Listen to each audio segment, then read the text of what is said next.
Hello guys, welcome back to my YouTube channel. और आज हम बात करने जा रहे हैं स्टैटिकल फिज़िक्स की एक बहुत ही इम्पॉर्टेंट हेडिंग के बारे में या टॉपिक के बारे में, जो है जिससे स्टार्ट होता है हमारा classical statistics, Maxwell Boltzmann distribution law और क्लासिकल लॉ।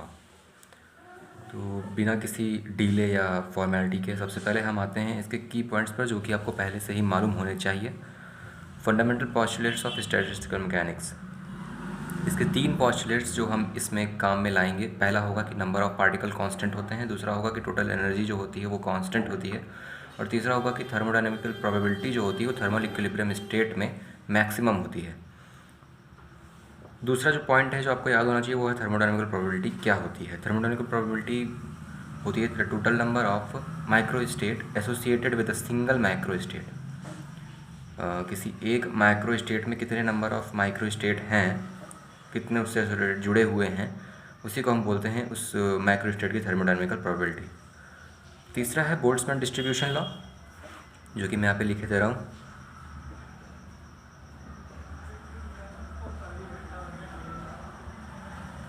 ये होता है, ठीक है। तो ये आपको मालूम होना चाहिए, हालांकि इसका यूज़ हम यहाँ पे नहीं करेंगे, बट ये आपको मालूम होना चाहिए एक बार। सो स्ट्रेट अवे आते हैं हम कुछ पॉइंट्स पर, क्योंकि हमें शॉर्ट वीडियो डिस्कस करेंगे, इसमें मैं हर चीज़ डिराइव नहीं करूँगा, बस इतना एक पॉइंट के फॉर्म में मैंने यहाँ पे डिस्क्राइब करने की कोशिश की है कि जल्दी से आपका एक बार क्विक रिवीजन हो जाए और जिससे नहीं आता है वो भी थोड़ा समझ ले। सबसे पहले हम बात करते हैं नेचर ऑफ पार्टिकल। तो नेचर ऑफ पार्टिकल इसमें हमारे आइडेंटिकल होंगे, डिस्टिंगाइजेबल पार्टिकल होंगे of any type off spin. Spin ध्यान रखिएगा, किसी भी टाइप की। ये जो पॉइंट्स हैं, ये 3 जो डिस्ट्रीब्यूशन लॉ हैं हमारे, उनमें अलग अलग स्टैंड करते हैं। एनी टाइप ऑफ स्पिन इसमें यूज़ होती है। कई लोग जीरो स्पिन लिखते हैं, बट वहाँ पे एनी टाइप ऑफ स्पिन होता है, कोई भी स्पिन हो सकती है। दूसरा जो हमारे पास टॉपिक आता है, दूसरा जो हमारे पास पॉइंट है, वो है category of particle is gaseous. यहाँ पे मैंने बाय मिस्टेक क्लासिकल लिखा, कट करना ठीक नहीं लग रहा था, तो मैंने गैसियस लिखा। जो ये प्रॉपर्टीज़ जो होती हैं गैसियस मॉलिक्यूल की प्रॉपर्टीज़ हैं, तो MB distribution law gaseous molecules पर अप्लाई होता है। तीसरी प्रॉपर्टी हमारे पास ये है कि the total number of phase cell is very large as compare to the number of molecules.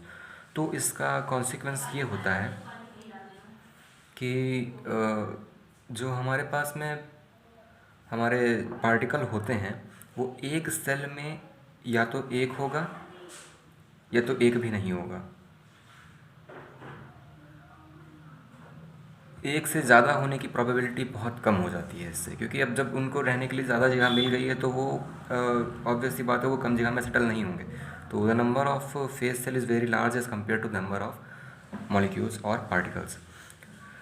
उसके बाद आगे बढ़ते हैं तो आता है हमारे पास थर्मोडायनेमिकल प्रोबेबिलिटी। जो इस लॉ की जो थर्मोडायनेमिकल प्रोबेबिलिटी होती है वो होती है प्रोडक्ट आई बराबर 1 to k, i equal to 1 to k n factorial, जो कि टोटल नंबर ऑफ पार्टिकल हैं, एन फैक्टोरियल अपॉन में n i factorial into g i raise to the power n. N i factorial क्या है यहाँ पर? Number of molecule in the ith state. G i है हमारी फेस सेल, और obviously ये नंबर ऑफ माइक्रो स्टेट है। थर्मोडायनेमिकल प्रोबेबिलिटी निकालना आपने देखा ही होगा, तो उसकी एक अलग वीडियो बन सकती है। अगर आपको जानना होगा तो आप कमेंट में मुझे बताइएगा, मैं समझा दूंगा। Volume of state in 60 face space is unknown. इस डिस्ट्रीब्यूशन लॉ में हमें वॉल्यूम नहीं पता होती है। एफ डी डिस्ट्रीब्यूशन लॉ और एम बी डिस्ट्रीब्यूशन लॉ दोनों में ही एच क्यूब होती है। तो सॉरी, एफ डी डिस्ट्रीब्यूशन और बी डिस्ट्रीब्यूशन में दोनों में एच क्यूब होती है, बट एम बी में हमें ये नहीं पता होती है, ठीक है। तो अब देखिए हमारे पास में यहाँ पे ओमेगा हमें मिल चुका है, और हमें ये पता है कि जो कैपिटल एन होता है वो सिग्मा एन आई होता है, और ये होता है हमारा कांस्टेंट। मैं क्विक रिकैप पर आ रहा हूँ आपका एक बार। ये होता है कांस्टेंट, और एक लॉ हमारे पास में और आता है जो होता है हमारे पास कि टोटल एनर्जी जो होती है वो सिग्मा एन आई ई आई के बराबर होती है, और ये भी होती है कांस्टेंट, ठीक है। तो ये 3 लॉ हमारे पास में है। हम इस इक्वेशन में दोनों साइड पे लॉग लेंगे तो प्रोडक्ट हमारा समेसन में बदल जाएगा। समेसन में चेंज होगा ये प्रोडक्ट, और लॉग ओमेगा बराबर में आप log M by N into O का रूल लगा सकते हैं। उसके बाद इसको एक्सपैंड करेंगे आप, तो वहाँ पे एक कंडीशन बन के आएगी आपके पास में। तो वो कंडीशन आपको वहाँ पे आपको एक बार लेग्रांजे मेथड से सॉल्व करके अल्फा और बीटा से मल्टीप्लाई करके फिर आपको एक ऑक्यूपेशन इंडेक्स मिलेगा। ऑक्यूपेशन इंडेक्स क्या होता है वो मैंने मेंशन नहीं किया है, मैं भूल गया हूँ, मैं मेंशन कर दे रहा हूँ। जो NI अपॉन में GI का जो रेशियो होता है ये हमारा होता है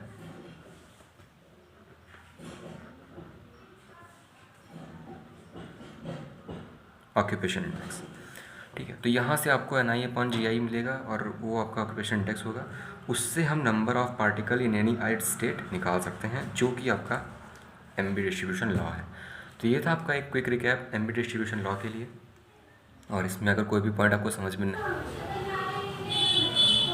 तो अगर हम लोग कैलकुलेशन की तरफ जाते हैं तो बेसिकली जो मैंने प्रीवियसली आपको समझाया है तो वो काफ़ी हेक्टिक हो रहा था, तो मैंने सोचा मैं कैलकुलेशन करके एक बार समझाता हूँ। तो मेरे पास 2 पॉइंट्स थे, सिग्मा NI यानी total number of particle is equal to constant, sigma NI EI equal to constant यानी energy associated with particle in ith state, total energy जो होगी हमारी वो कांस्टेंट होगी।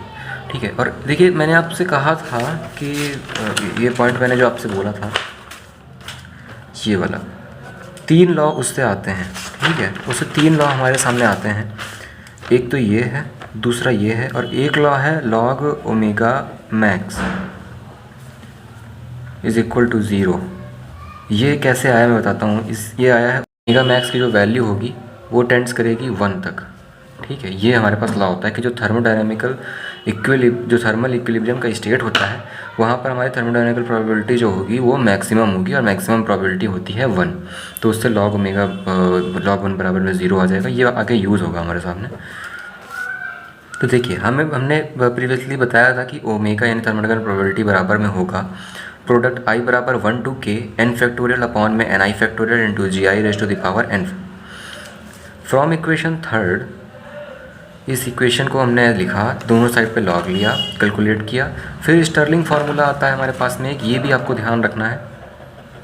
स्टर्लिंग फार्मूला हमारे पास में कहता है कि किसी फैक्टोरियल का जो लॉग होता है वो होता है x log x minus x. इसको डिराइव करने के लिए पूरा एक अलग स्टेप होता है, तो वो अगर आपको जानना है तो कमेंट कीजिए, मैं बताऊंगा, बिल्कुल बताऊंगा। तो इस लॉ को हमने इक्वेशन 4 में अप्लाई किया, यानी इस इक्वेशन में हमने जब इस लॉ को अप्लाई किया तो हमारे सामने ये आया ऑक्यूपेशन इंडेक्स जिसकी मैंने बात की थी NI/GI, ये बन के आया और डेल्टा NI आया। ये इक्वेशन 5 हमारे सामने हो जाएगा। अब सॉल्व करेंगे तो आपको पता चलेगा, कई टर्म्स कटेंगे, सिंप्लीफाई होंगे, और ये सिंप्लीफाई होने के बाद डिफ्रेंशिएशन हुआ है इक्वेशन 4 जो हमारी है, इसको स्टर्लिंग फार्मूला लगाएंगे, फिर इसका डिफ्रेंशिएशन करेंगे। तो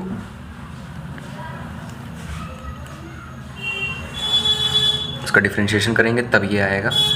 और देखिए अब हम क्या करते हैं कि इक्वेशन 1 हमारे सामने ये है, इक्वेशन 2 हमारे सामने ये है, हमें इसका डिफ्रेंशिएशन करते हैं। इसका डिफ्रेंशिएशन करेंगे तो इस साइड पे 0 आएगा और इधर हमारे पास में डेल्टा NI आएगा।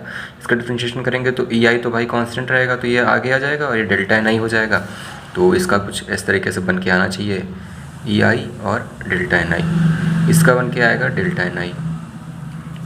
ठीक है, तो ये 2 हमारे सामने ये लॉस आ जाएंगे। अब हम क्या करेंगे, इक्वेशन 1 को अल्फ़ा से मल्टीप्लाई करेंगे, इक्वेशन 2 को हम मल्टीप्लाई करेंगे बीटा से, और इसको हम सब्ट्रैक्ट कर देंगे अपनी इक्वेशन नंबर 5 से। आई होप आप लोग को समझ में आ गया होगा। नहीं समझ में आया तो रिवाइंड कीजिए, देख लीजिए जब तक समझ में ना आए। फिर भी अगर नहीं समझ में आता है तो you can contact me through comment. तो ये हमारे सामने इक्वेशन आ जाएगी, log omega equal to I equal to 1 to k sigma, और ये हमारे सामने बन के आएगा। अब देखिए हमने फंडामेंटल पोस्टुलेट की बात की थी, तो ये देखिए यहाँ पे लगेगा फंडामेंटल एजम्पशंस से लॉग ओमेगा मैक्स बराबर में 0 आएगा। अब देखिए तो ये हमारे पास में आएगा। नाउ द फैक्ट इज़ कि डेल्टा NI हमारे पास में जो है वो हमारा है